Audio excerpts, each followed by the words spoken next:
Do you have any suggestions for a female vice president, someone that you'd like to see on your party's ticket? So Alexandria Ocasio-Cortez joined the ladies of The View and discussed basically what Joe Biden needs to do to be able to win support. And I got two clips here. The first one deals more with strategy, the second with the vice presidency. First, let me show you what AOC had to say about strategy. Congresswoman, some progressives are suggesting that with Bernie out of the race, they'll vote third party. That would be a catastrophe, in my opinion.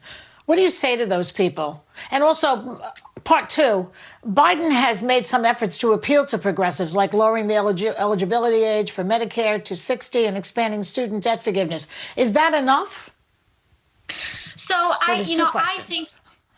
Thank you. Yes, I think, and I think that they're connected questions. As I think what's really important is that we do realize that at the end of the day, one of these two candidates are going to be elected president of the United States. It's either going to be Joe Biden or it's going to be Donald Trump.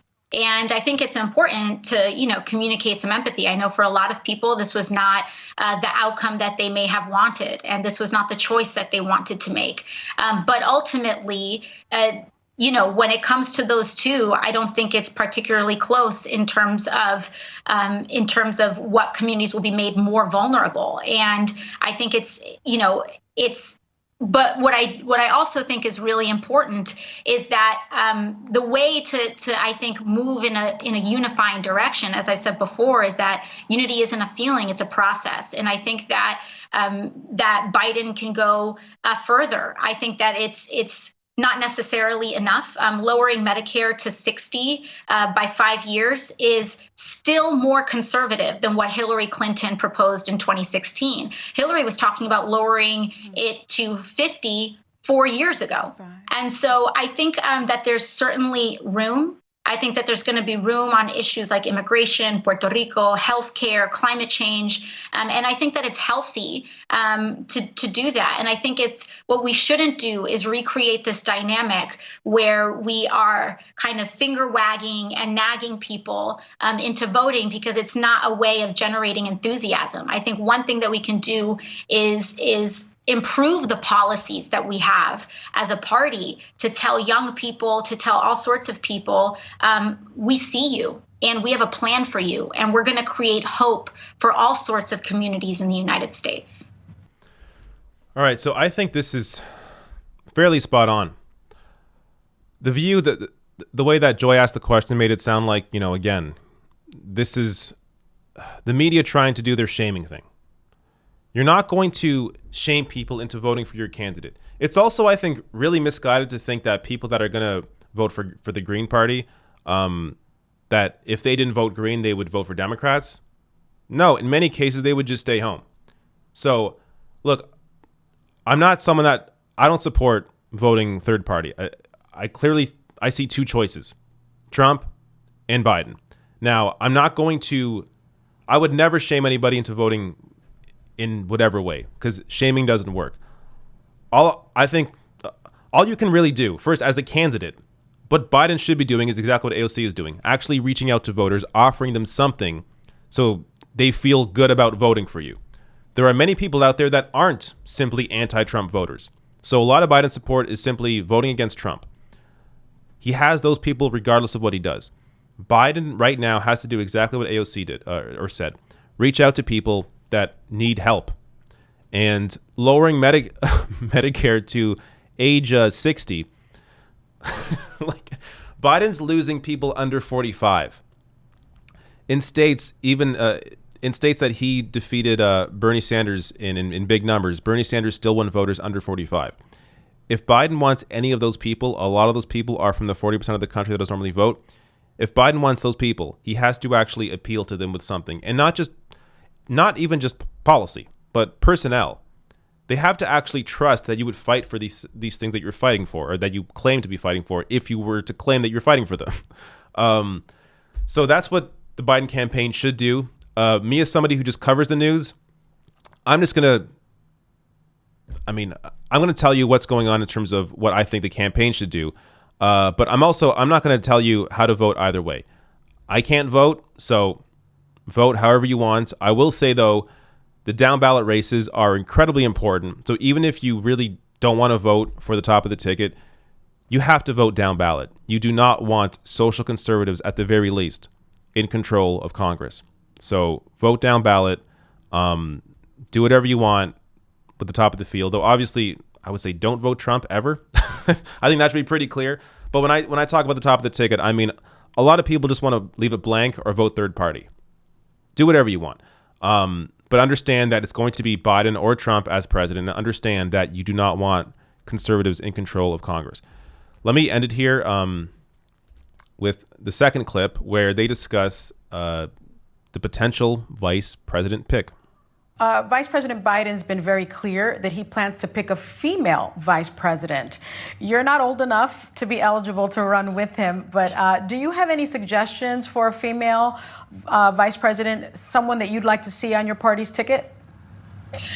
I think what's incredible is that we have a lot of talented women of color who are leaders in this country, whether they're in Congress or whether they're in the Senate. I mean, whether they're governors of states or whether they don't even hold elected positions at all, but had held elected positions. I think what's really important is that it's a combination of two things.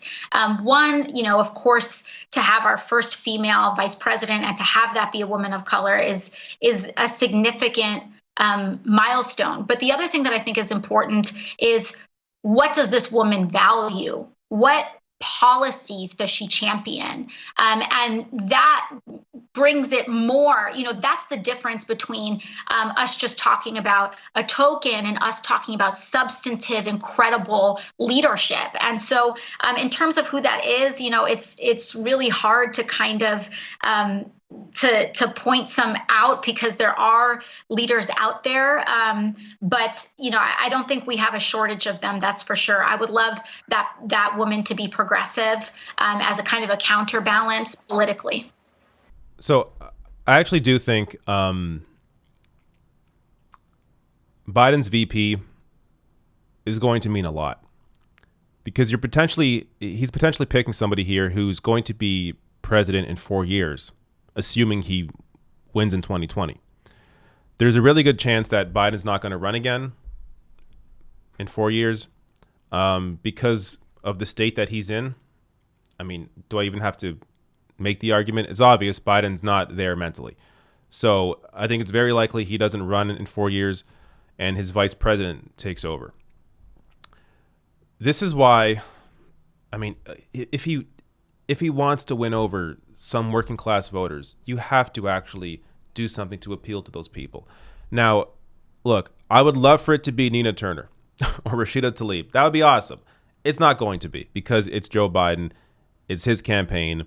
The people that control him behind the scenes, big pharma, fossil fuel companies, special interests, they're not going to have an actual fighter, progressive fighter on the ticket. But potentially, maybe Tammy Baldwin from Wisconsin, senator, because right now, again, not a great choice, but still more of a center-left choice than he could choose otherwise. Right now, Biden is losing horribly. I think in most polls that I've seen, Biden is losing to Trump in Wisconsin. So if, that old idea of picking somebody from that state actually works, it may work there. I mean, it appeared to work at least for Tim Kaine in 2016. Hillary barely won Virginia. So it could work again when it comes to Wisconsin and maybe the Rust Belt states. But I don't know. Barbara Lee, another potential. But really, I don't think it's going to be a good choice.